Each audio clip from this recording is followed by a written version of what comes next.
Gates Barbecue has been in business since 1946. Barbecuing, if you defined it, was the cooking or the curing of meats over an open fire, and that's what we continue to do. Well, we appreciate Kansas City, and we just want to be a part of Kansas City's history, and I think that's what we've basically accomplished. Burn-ins are the trimmings from the brisket while it's cooking in the pit. We cook our briskets anywhere from 8 to 12 hours, and the byproduct from the backside of the brisket is the burn-in. We always strive to improve and put out the best possible product and keep doing what we've been doing for the last 71 years. We've been here since 1963. We're the oldest business on the plaza right now. So that's something that we're really proud of. A lot of people ask what the difference is between a Kansas City strip and a New York strip. And we like to tell them the difference is the train ride the cows have to make from Kansas City to get to New York so that they can have a strip. The cut of beef is great. It's got marbling. It lends towards a lot of flavor in the meat. This is the Kansas City strip. It's a 16-ounce cut. Today we're serving it with our grilled asparagus and our lyonnaise potato. We also serve our béarnaise sauce with all of our steaks. It's kind of like a hollandaise sauce with a tarragon reduction.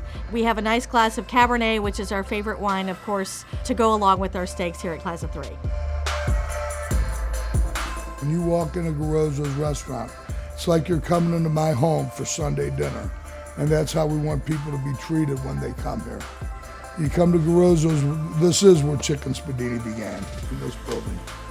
They think all we have in Kansas City is barbecue, and I get Italian guys from New York and Boston and all over the East Coast, Chicago, saying, man, I never dreamed I'd get an Italian food like this in Kansas City, so that's a neat deal.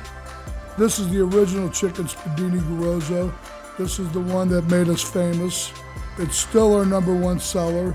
Olive oil, lemon, garlic, fresh basil, fresh herbs. Often imitated, never duplicated. This is the chicken spadini that made us famous. We started in a very small 400 square foot room above a restaurant, handcrafting the greatest chocolates we could, and that's been our mission still to this day.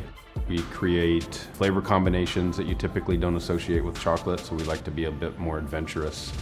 My favorite chocolate has one thing in common, it usually has bourbon in it. So right now we have a brown butter bourbon caramel, that's my favorite.